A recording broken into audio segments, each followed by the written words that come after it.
Hello, my name is Rhonda Riachi, and I'd like to share with you some guidance for communicating with people living with dementia.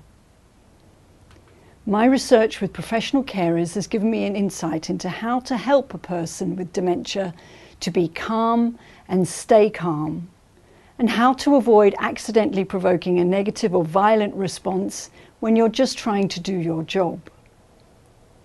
I'll share some general tips first and then go on to specific techniques to keep your communication centered on the person you are helping. At the end of this podcast, you can see some references and other useful sources of information. First of all, here are 6 general tips for getting your conversation off to a good start.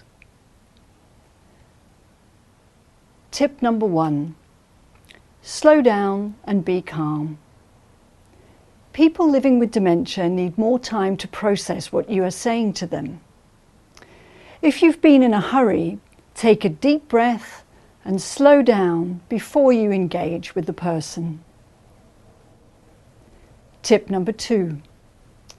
Give the person your full attention and make sure you have their attention before speaking. This is normal, polite behavior in any conversation, and your full attention and your patience will help them feel that you care about them. Tip number 3.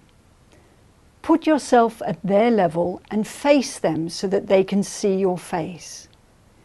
It's important that you do not tower over them, as this will make them feel overpowered. So get up or down to their level, or as near to their level as it is safe to do. Tip number 4. If you can, adjust the lighting level so that they can see you better. The more that the person can see of you, the more confident they will feel in communicating with you. Tip number 5. Maintain good eye contact and smile. A positive, open, friendly face will help to reassure them, and good eye contact with you establishes a friendly connection between you. Imagine that you are greeting a wise and important friend who you have not seen for some time. We want them to feel special and to know that you are there just for them. Tip number 6. Minimize all distracting noises and activity. Noises, lights and activity tend to cause confusion, and that will make communication more difficult. This includes other people talking and moving around, so try to minimize any surrounding activity. So, having taken care of general aspects, we can now look at more specific communication tips for communicating with people with dementia. My research project explored how carers use the speckle approach to dementia care, which was first developed at Burford Community Hospital in Oxfordshire over 20 years ago by Penny Garner with the Nursing Development Unit. The speckle team found that people with dementia tend to forget the details of recent memories, but not the emotions associated with those memories. So if a person with dementia has an experience that leaves them feeling upset, they will retain that feeling of being upset, but not the facts of the situation which caused it. The speckle method explains this as being like a photograph album of your life, but the most recent photographs have been blanked out, even though you can still feel the emotion of the experiences. Even people who don't have dementia will tend to remember emotions more than facts, as recent research has shown.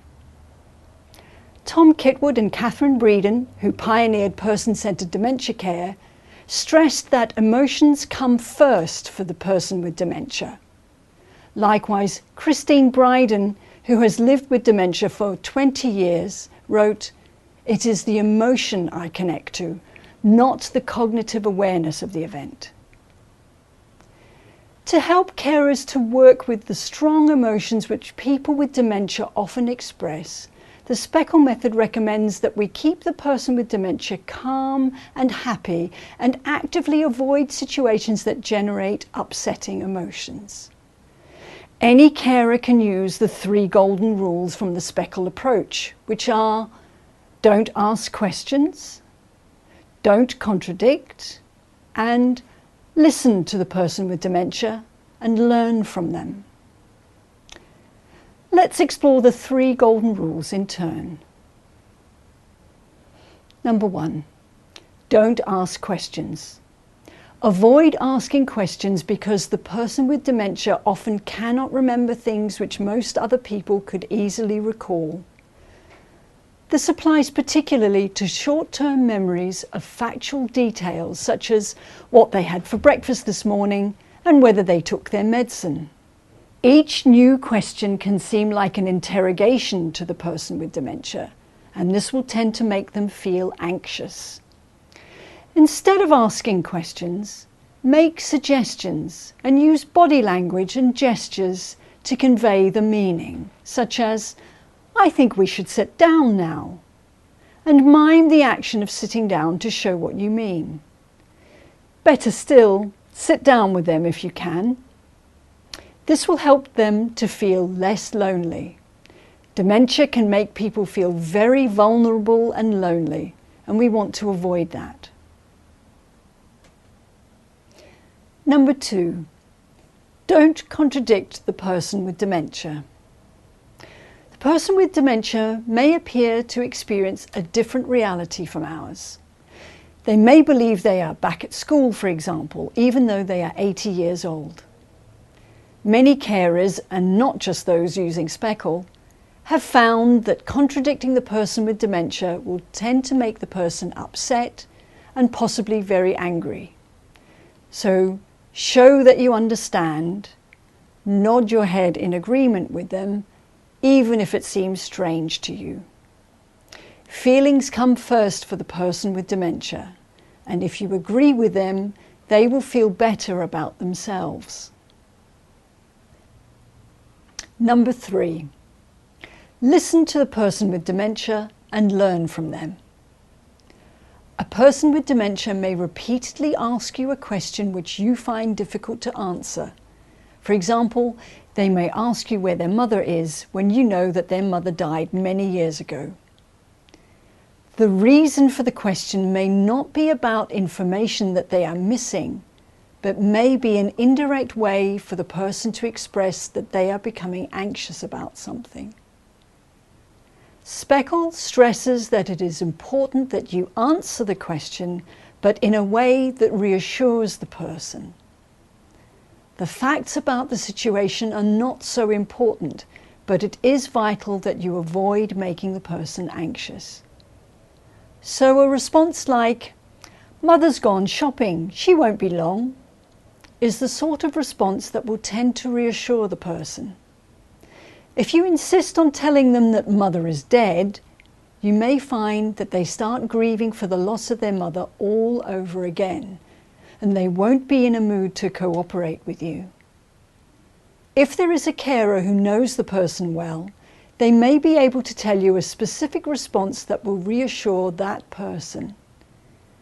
Every person is unique, and one person with dementia will experience the world differently from another. This means that we have to find what works for each person. And finally, when handing over to another carer, make sure that the carer is properly introduced and makes a friendly contact with the person, just as you did when you arrived. Don't talk about the person in front of them. Always involve the person in any conversation, regardless of what the issue is.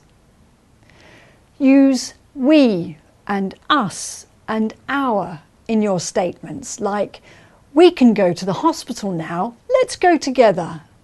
And "Our special transport has just arrived. It's good that they have come so quickly to help us." So that's a very brief introduction to using positive body language and the 3 golden rules of Speckle. Here's a quick summary of the main points. General preparation. Slow down and be calm. Give the person your full attention and ensure you have theirs. Put yourself at their level and face them. Adjust lighting levels so that they can see you. Maintain good eye contact and smile. Minimise distracting noises and activity. And the Speckle 3 golden rules: don't ask questions, don't contradict, and listen to the person with dementia and learn from them. Good luck with your communication wherever you are and whoever you are with.